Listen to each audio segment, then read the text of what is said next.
Welcome to Sound Plus Doctrine, the podcast of Sovereign Grace Music, where we explore what the Bible has to say about music and worship in the church, and encourage those who plan, lead, and participate in their Sunday gatherings each week.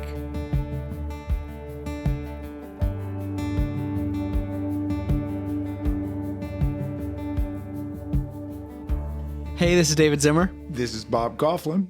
And we're great at doing this. We are, especially our intro. That's the best part of the whole program. If you only knew what happens behind the scenes, no one should know. We're just not professionals at this. Know that. But they know by what we're doing here that we are professionals. So. Yeah, clearly. So, Bob, we had a fascinating conversation on the last podcast. We thought it was. That we did about being overly busy and burnout. Yep. Which a lot of people are. Mm-hmm.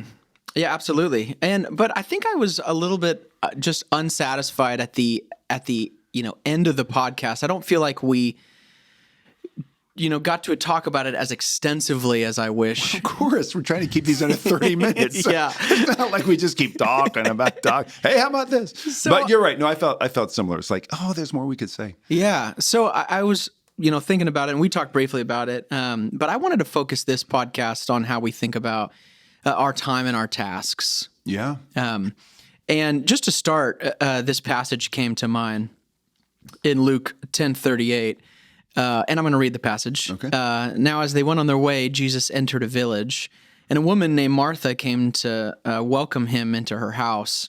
And she had a sister called Mary who sat at the Lord's feet and listened to his teaching. But Martha was distracted with much serving, and she went up to him and said, "Lord, do you not care that my sister has left me to serve alone?" I love this. "Tell her then to help me." But the Lord answered her, "Martha, Martha, you are anxious and troubled about many things. But one thing is necessary. Mary has chosen the good portion, which will not be taken away from her." So I guess this passage begs, as leaders or employees in the church, are we giving ourselves to the wrong tasks? Oh, wow. Yeah. Which can cause a lot of what we talked about last week. Exactly. The busyness. I feel so busy and burnout. Well, I think we touched on that. Are we doing the right things and for the right reasons? Mostly focused, I think, on the right reasons. Yes. Right. I think a lot of the previous podcast, and if you haven't listened to it, you can go back to it. But it was a lot of our heart motives, which I think is so helpful. But just even thinking about our priorities and the time we take to do those and our tasks, all of those that combined, how do we think through that? Well, I mean, the first thing that comes to mind is we can confuse busyness with productivity. So we can think because we're doing a lot of things that good things must be happening. So for the music world in the church, we've got a lot of people working. We've given ourselves to preparing arrangements or preparing songs or notes or getting in contact with people or having rehearsals or it brings to mind the people who say, I just talked to a guy recently who said he would rehearse every Saturday night for 2.5 hours before the Sunday meeting. And my first thought was, how in the world do you rehearse for 2.5 hours?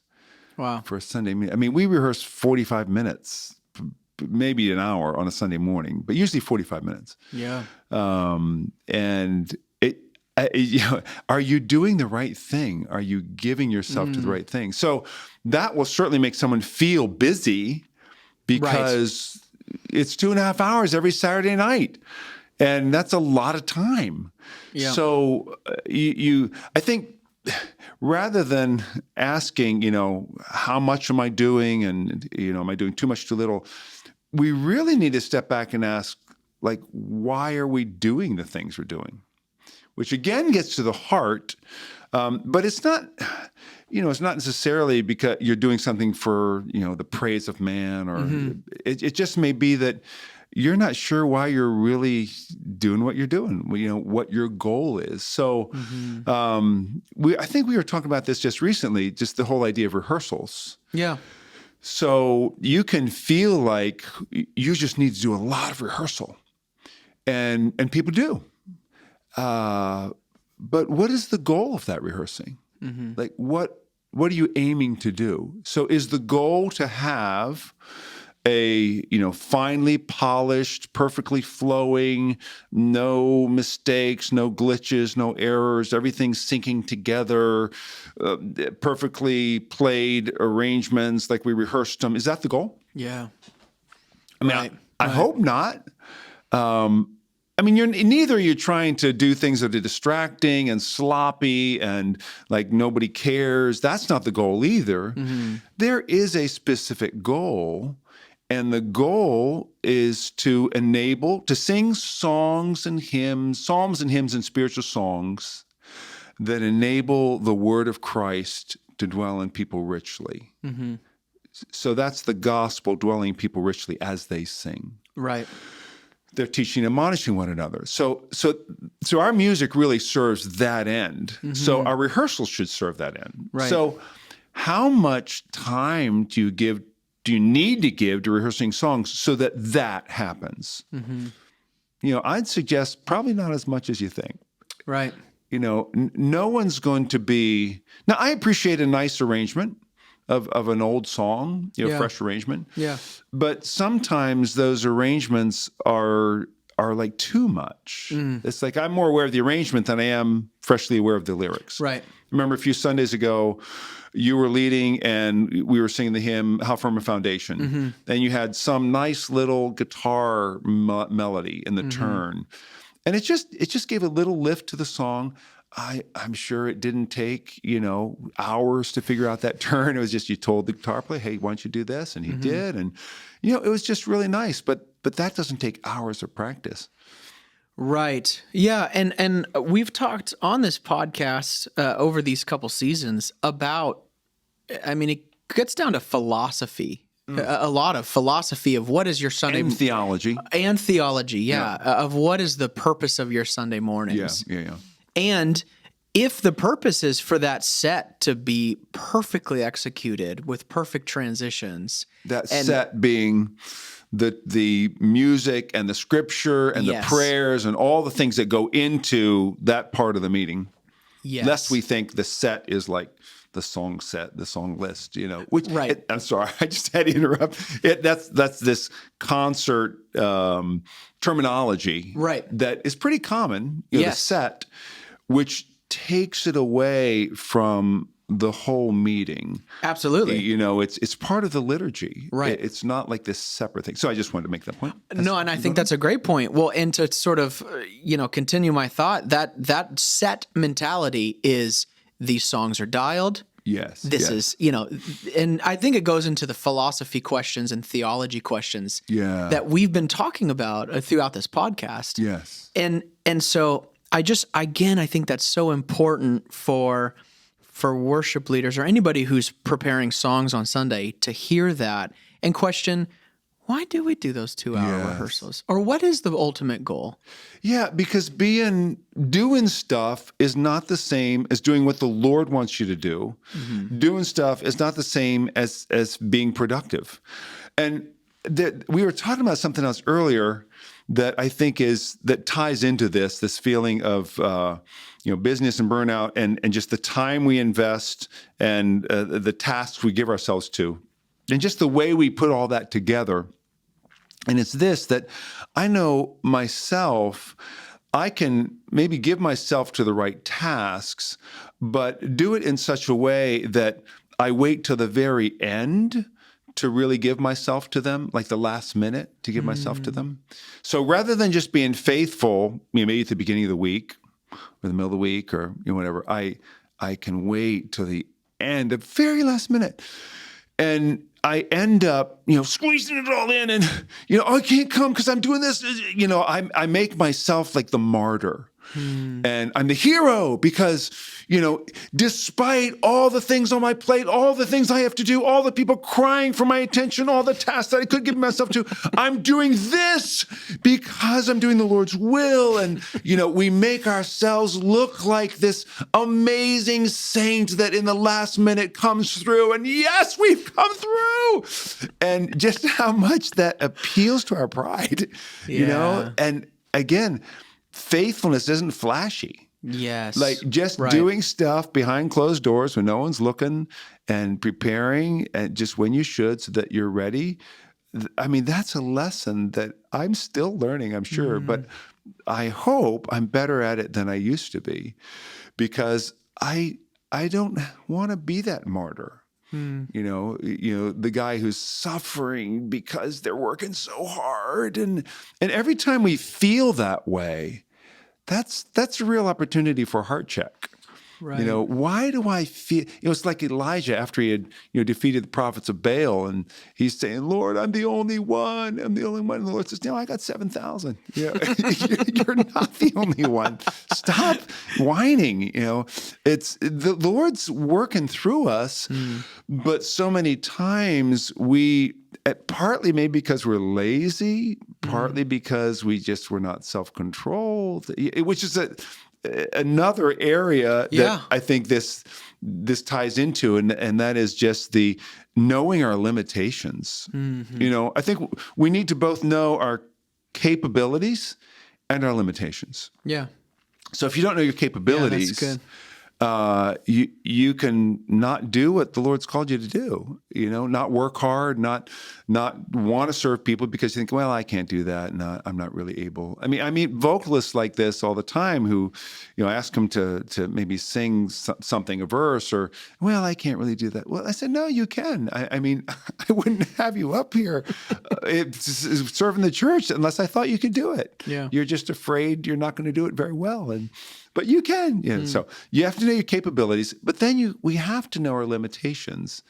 And that, I think that's another, it ties into what we give our time to, the tasks we commit to. It's so easy, and this could be an artist thing, this could be a musician thing. Of course, it could be for anybody. It's just so easy to think, you know what? I love doing what I'm doing, and people want me to do stuff, so I'm just going to be a continual yes. Can you do this? Right. Yes. Can you do this? Yes. Right. Well, can you do this? Yes. But those two things are at the same time. Well, it's no problem.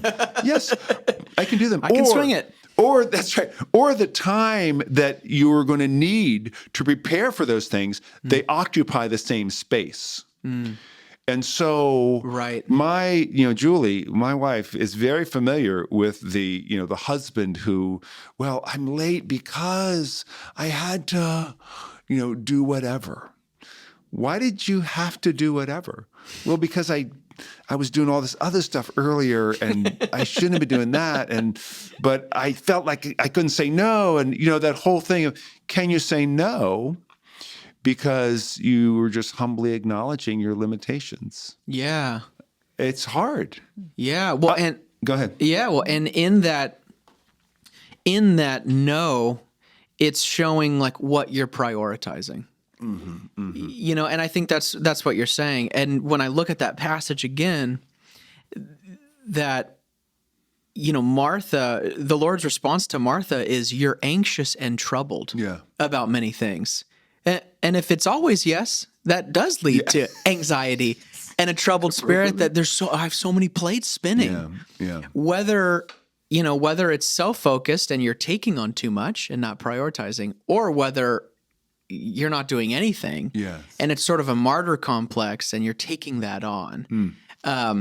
It's still an inward version of what are you prioritizing? Yes. And that gets to, it's not just a matter of laying out everything you have to do and saying, that's a priority, that's nothing. Our priority is serving the Lord. Our priority is loving the Lord. Our priority is listening to His voice. That's really where we start. It's hearing Him. It's asking ourselves, what does the Lord want? Well, we have to listen to Him. How do we do that?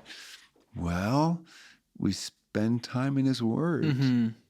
I mean, there's, and we pray, and we, attend to the regular means of grace that God has given us. The Sunday meeting, the Lord's Supper, fellowship. Just we want to hear what the Lord is saying, but primarily through His Word. The Lord's spoken to us. He said, "These are my priorities." And if we think that, we can determine our priorities without having a heart to hear from the Lord and to serve him, well, there's no question we're going to be messed up. And there's no question we're going to be anxious and troubled. So here's the reality. If we are anxious and troubled, something's wrong. It doesn't mean we're a terrible person. Doesn't mean that we're a loser. It just means that something's wrong. And we need to go to the Lord and say, Lord, show me the root of this. Like why am I anxious? Because Jesus says, don't be anxious. Yeah. Right. Seek first the kingdom. All these things will be added to you. Don't worry about what you're going to wear, what you're going to eat. Right. The Father takes care of the birds of the air. He takes care of the lilies of the field. They're dressed better than Solomon ever was. Don't you think he's going to take care of you? And yet we read those words and we think, well, yeah, it doesn't apply to me because the Lord expects me to do, these things. I'm responsible. Yes, we're responsible, but we're responsible first to realize what losers we are. How inadequate we are, how insufficient we are, and how Jesus is our Savior. He is our righteousness. He is our sanctification. He is our redemption. He's our everything. And apart from him, we can't do anything. Yeah. So, just the whole priorities and tasks, like, oh, what have I got to do? I can recommend books that will help us help me, be more thoughtful about the things I do. Biblical Productivity by C.J. Mahaney, Deep Work by Cal Newport. Talks about how, we just need to set aside time to think about our lives and not just be do. We need to give deep thought to the things we do, or else we could, have our ladder up against the wrong wall. We get up to the top, climb, work. We get up, we say, oh my gosh, I'm at the wrong wall. I'm at the totally wrong place. And what a disaster that is. But how many of us do that? Because we don't take time to think about, am I doing the right things even, Yeah. And the implications of your busyness also touches every life around you. Yes. It's if you're putting a burden too heavy on your team, that causes their burnout and anxiousness, and it certainly can contribute. To it. I want you to practice this more and nail this part and nail these lines and I think, and even as you were saying, the sort of like meeting to meeting to meeting to meeting, back to back. Yes, that can also bring again that priority keeps coming to mind of you're just pushing, you're inconveniencing. Like it's the dominoes. Well, I think we talked about this earlier. I don't know if we talked about it on the podcast, but I would set up meetings, 9, 10, 11, 12, and I'd want to, serve the person I'm with. First, I'd be late to the first meeting because I'm doing something else. Then I would, want to make that person feel like, oh, I really love them. So I'll extend the time. Well, that makes me late for the next meeting. So I get to that meeting and I say, oh, I'm so sorry I'm late, but I was with this person. So, I was with this person. I had this phone call. Oh, I'm a busy person. Oh, I'm important. Oh, I'm incredible. I have so many demands on my time, but now I'm giving my time to you. Aren't you glad? Aren't you honored? So I spent time with that person, and again, I have to go late because I was late at the beginning. Yeah. I have to go late again. Yeah. And so, but it's because I love you so much and I care for you and because I'm such an amazing person, so kind, so merciful, so compassionate. And look at me, I'm a hero. And same thing, and just go on and on like that. And you realize it's hard to be faithful. And it's hard to be humble, not because it's complicated, but because it confronts our pride. It confronts our sinful desire to look like we are amazing, to look like we can do a lot of stuff, we can love a lot of people, get a lot done. Yeah. And the reality is, getting back to that idea of limitations, we have limitations. God's given us a certain amount to do, and he's given us grace to do it. Yeah. And when we go beyond that, we're not going to have grace. Yeah. And it's going to be hard, or we're going to be proud because we've accomplished so much. But the Lord's not going to get glory for that. We're not going to give him glory for that. Yeah. Maybe a little bit. But, mostly it's for us. It's like, wow, look what Right. and that's how we tend to think. So this whole area, it does get back to our hearts. I mean, Yeah. if we are feeling overwhelmed and like we've just got too much to do, we do need to look at, what are we giving our time to? What are the tasks we have? I read an email earlier today about a guy who was quoting another email where he was talking about the difference between spending time and investing time. Spending time, we all spend time and we try and save time, and how that's not an adequate picture of really what we do with time. We invest time. That's good. We give thought to it. We make it grow, and at least we can. And if we're not investing time, well, then we're just wasting time. So, with everything I'm doing, I've got to be asking, in the Lord's eyes, is this the right investment of my time? I mean, for me, and I know this wouldn't be, I'm sure there's some way you can apply this. I'll get emails from people asking, can you do this for me? We all get those kind of emails. For me, it's, can you evaluate a song? Yeah. Can you evaluate this thing that I've done? Can you check this out? Can you,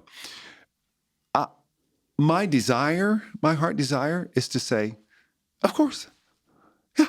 Because I want to serve, and I want to glorify the Lord, and I want to serve you, and I want to be a friend. I don't want to be seen as like a stuck-up, snob who can't answer emails, and I have my own little world that I live in. So I want to be a good friend, and I want to say, sure, absolutely.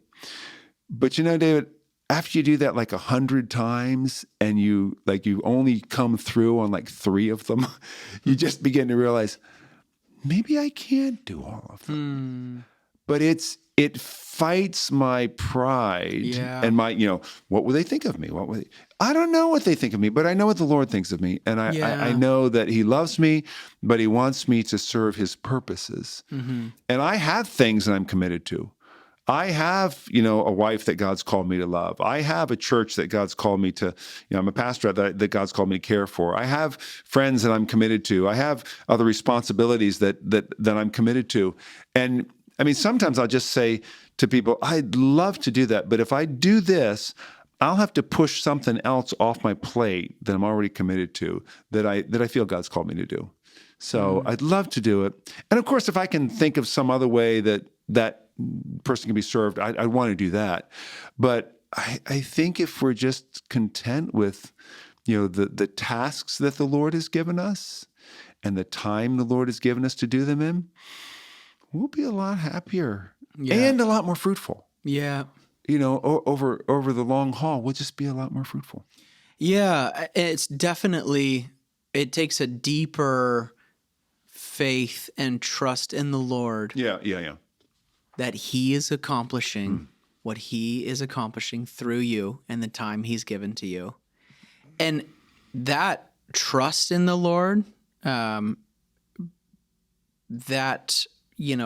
helps with the anxiousness and the troubled heart that doesn't trust. Yeah. That I have to do this. I have to always be giving so much in every context. Yes. And I just think, it takes faith to trust in his sovereignty. It does. But the reward is so much better. It's the good portion that the Lord says, that Mary has chosen. Yeah, I don't remember if we talked about this last time or not, but just think of the fact that Jesus came to save the world, and we know just about nothing of the first 30 years of his life. No, we haven't talked about that. That's fascinating. We know that one day, he stayed behind when they left Jerusalem, and he was listening and asking questions in the temple. Yep. That's what we know. We knew he grew in favor with God and man, and that's it. So, for 30 years, he's just in obscurity. And when he comes, it's not like, okay, I got 3 years. I got to get this done now. It was just No, he'd spend, nights praying, just going away. At the end of Mark, I think it's, the disciples saying, the people in this town are praying for you. And he said, well, let's go to this other town because, I've got to minister to them. Mm-hmm. And it's like, really? Let me just find that. Jesus, what, are you sure? It says, they said, verse 37, Mark 1, they found him and said to him, everyone's looking for you.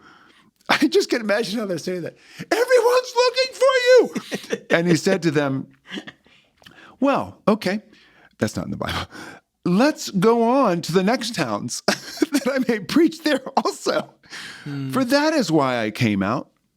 And that was preceded by, verse 35, rising very early in the morning, while it was still dark, he departed and went out to a desolate place, and there he prayed. And Simon and those who were with him searched for him, and they found him and said to him, everyone's looking for you. Now, here's the difference between Jesus and us. I mean, there are many differences between Jesus and us, but here's one of them. We just start with, oh my gosh, everyone's looking for me. Mm-hmm. We miss the whole first part. Mm-hmm. I'm good. The most important thing about my day. I mean, how many of us don't look at our phones within the first 10 minutes of waking up? I mean, if you don't, that's great. And I try not to, except for my Bible. I use it for Bible memory. But how often are we looking at emails and texts and just, oh, everybody's looking for me. Everybody's looking for me. So, God's looking for you. Mm. He's looking for you and saying, here's what I want you to do today. Mm-hmm. And so the Father says to Jesus, I want you to go to these towns. And so when the disciples say, everyone's looking for you, Jesus is thinking, you know what? That's not what my Father wants me to do. So we're going over here. That just brings so much peace. Yeah. So much, And I think that's the faith to know that, God's given us things to do and we can do those and be totally happy that we're doing what he's called us to do. And that Jesus got done everything he wanted to do, was supposed to do, and it was for our benefit. Yeah. So that where we feel we failed, haven't measured up, haven't done everything we wanted to do, Jesus is taking care of it. Right. He's perfected all our offerings, and we can go to sleep at night, lay our head down on the pillow with joy, with peace, knowing that, Lord, we did our best today. Jesus perfected everything we didn't do, and your mercies will be new tomorrow morning. Absolutely. Yeah. I mean, it just flies in the face of our culture that says, build it now. Do it now. Get yourself out there. You've wasted so much time. You're getting older. It's just it totally flies in the face. But I just love that phrase. Faithfulness isn't flashy. It's just not. Consistency over time. Yeah. So I'm thankful that we could extend this conversation. Yeah, me too. We could still talk more about this stuff, but maybe we should just end it right here. Sounds like a good idea. All right. Well, thank you so much for listening and for tuning in and being a part of this conversation. Hope you can join us the next time. Yep. Thank you for listening to Sound Plus Doctrine, the podcast of Sovereign Grace Music.